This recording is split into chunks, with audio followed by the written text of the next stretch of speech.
Lectura del Santo Evangelio según San Lucas. En aquel tiempo designó el Señor a otros 72 discípulos y los mandó por delante de dos en dos a todos los pueblos y lugares a donde pensaba ir. Y les dijo: la cosecha es mucha y los trabajadores pocos. Rueguen por tanto al dueño de la mies que envíe trabajadores a sus campos. Pónganse en camino, los envío como corderos en medio de lobos. No lleven ni dinero, ni morral, ni sandalias, y no se detengan a saludar a nadie por el camino. Cuando entren en una casa, digan: que la paz reine en esta casa. Y si allí hay gente amante de la paz, el deseo de paz de ustedes se cumplirá. Si no, no se cumplirá. Quédense en esa casa, coman y beban de lo que tengan, porque el trabajador tiene derecho a su salario. No anden de casa en casa. En cualquier ciudad donde entren y los reciban, coman lo que les den. Curen a los enfermos que haya y díganles: ya se acerca a ustedes el reino de Dios. Pero si entran en una ciudad y no los reciben, salgan por las calles y digan: hasta el polvo de esta ciudad que se nos ha pegado a los pies, nos lo sacudimos en señal de protesta contra ustedes. De todos modos, sepan que el reino de Dios está cerca. Yo les digo que en el día del juicio, Sodoma será tratada con menos rigor que esa ciudad. Los 72 discípulos regresaron llenos de alegría y le dijeron a Jesús: Señor, hasta los demonios se nos someten en tu nombre. Él les contestó: vi a Satanás caer del cielo como el rayo. A ustedes les he dado poder para aplastar serpientes y escorpiones y para vencer toda la fuerza del enemigo, y nada les podrá hacer daño. Pero no se alegren de que los demonios se les sometan. Alégrense más bien de que sus nombres están escritos en el cielo. Palabra del Señor.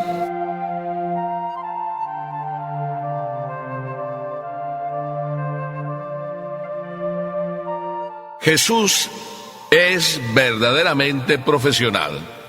Y digo verdaderamente profesional porque sigue una guía, se hace un calendario y sigue unas instrucciones, toda una metodología, todo un programa verdaderamente organizado de trabajo espiritual y misionero.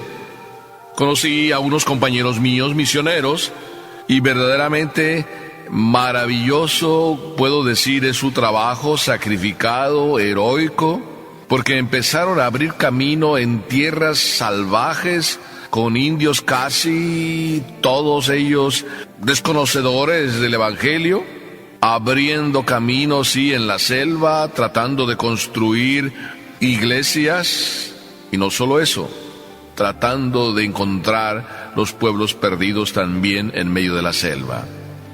Toda una historia de cómo ir trabajando. Esos mismos compañeros, a la vuelta de 10, 15 años, como he visto, han cambiado totalmente o casi totalmente aquella zona, porque ya muchos de esos, no digo todos, han llegado a conocer a Papá Dios, han llegado a conocer el Evangelio. Todo un programa, todo un proyecto de evangelización. Jesús nos trae su propio proyecto. Y cuando nos trae su propio proyecto, veamos lo que nos dice el Evangelio. Es verdaderamente bien organizado.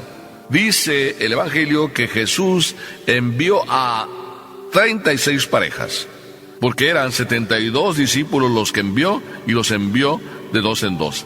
36 parejas.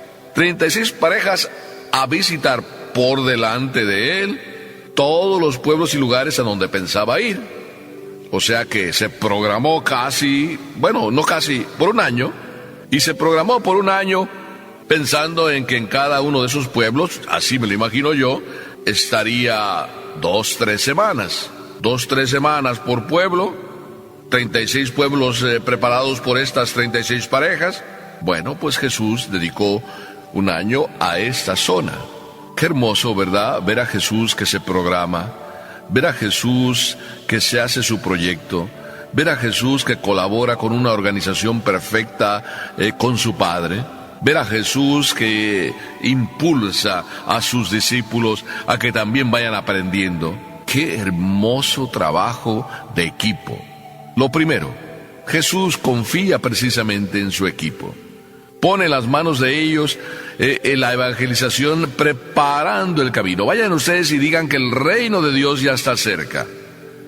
Y ahí ellos iban, como catequistas, vamos a decir, abriendo los pasos del Señor, para que cuando llegara el Señor, encontrar el terreno preparado ya para poder ser más eficaz aquella predicación de Jesús.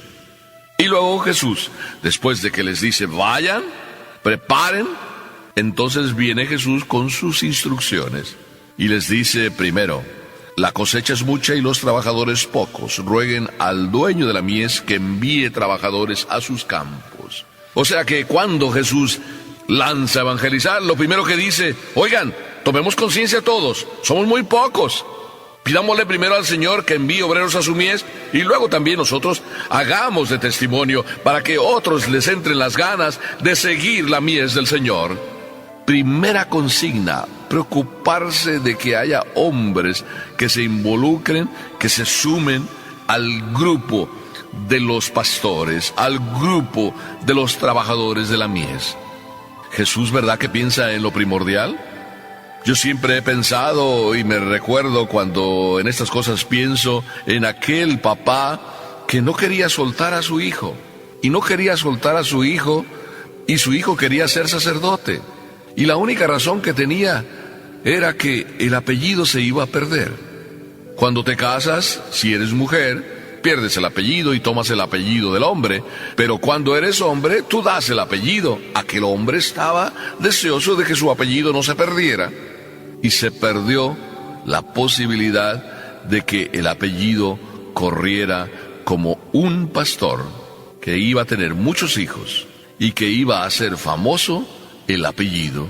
Jesús, cuando nos invita a que hagamos famoso el apellido de Papá Dios, a que hagamos famoso el apellido de la iglesia, a que hagamos crecer la fe y el amor en los corazones.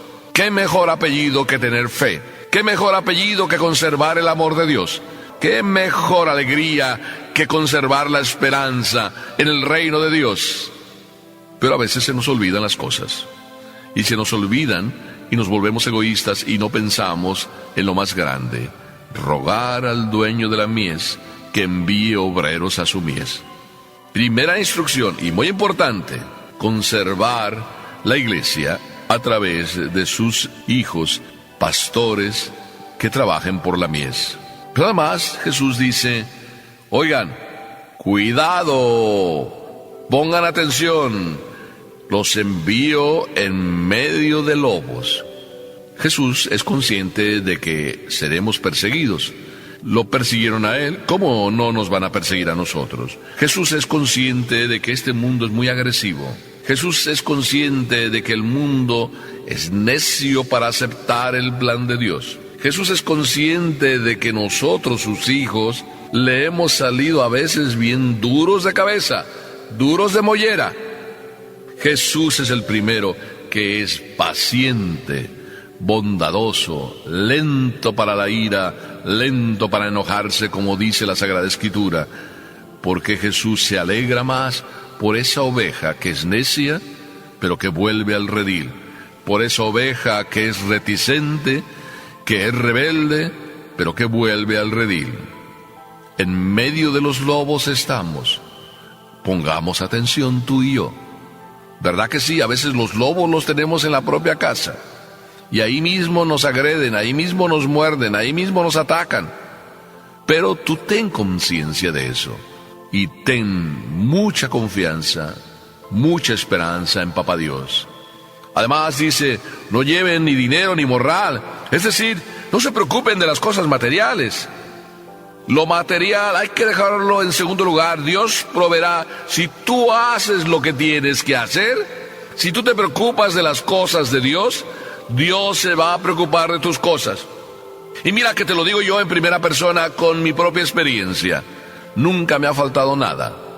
Inclusive, a veces hasta me da como miedo expresar gustos o deseos, porque apenas expresas un gusto, un deseo, enseguida hay alguien que te concede ese deseo y ese gusto. Recuerdo que un día estaba hablando por la radio y estábamos hablando del problema del pecado de nuestros primeros padres, y que si era manzana, que si era pera, lo que los primeros padres comieron. Yo dije, bueno, miren, la Sagrada Escritura no nos habla de que nuestros padres mordieron una manzana, nos habla simplemente de que desobedecieron y que comieron del árbol prohibido. No dice qué tipo de árbol era. Pero yo dije, pero si se trata de manzana, no, pues yo más bien a lo mejor preferiría que fuera un mamey. No pasaron muchos días y enseguida yo tenía un mamey en mi casa. Así es, cuando tú expresas un deseo, la gente siempre te atiende, porque si te preocupas de las cosas del Señor, el Señor se preocupa de tus cosas. No lleven dinero, no lleven nada, y cuando entren en una casa, digan, la paz reine en esa casa. A mí me encanta llegar a las casas cuando me invitan y lo primero que les digo, yo vengo a traerles a Papá Dios, vengo a traerles la bendición de Dios, vengo a traerles el consuelo, la presencia de Jesús.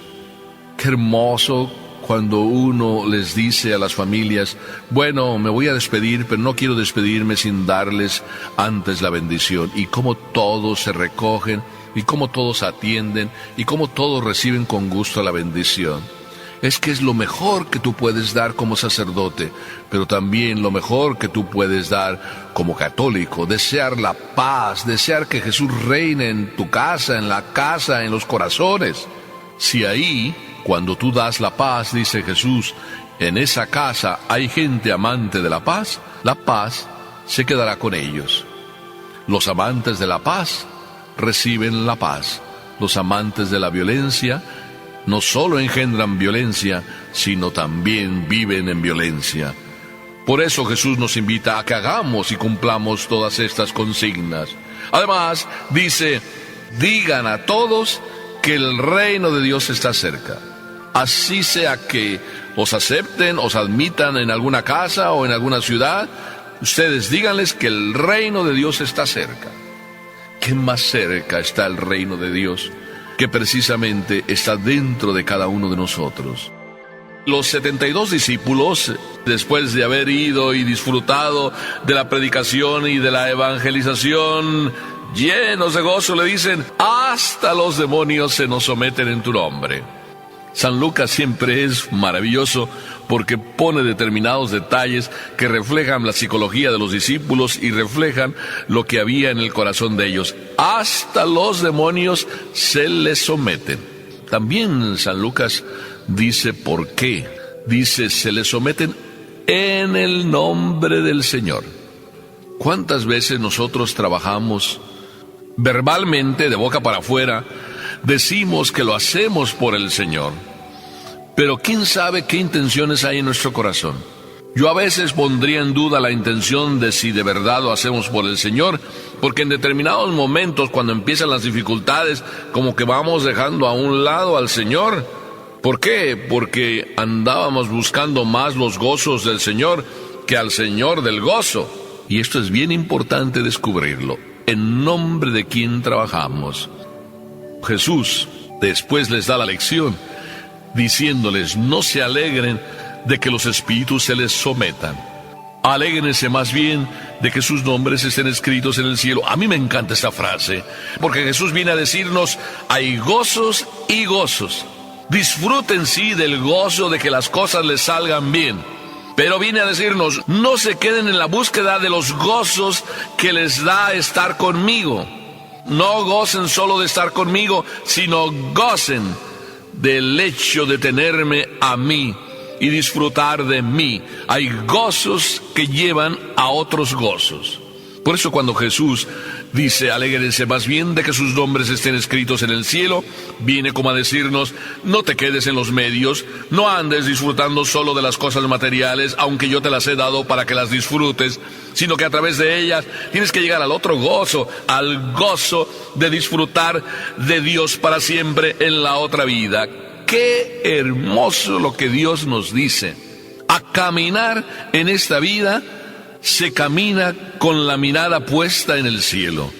Eso es lo que cada misionero, eso es lo que Papá Dios vino a traernos, el reino de Dios.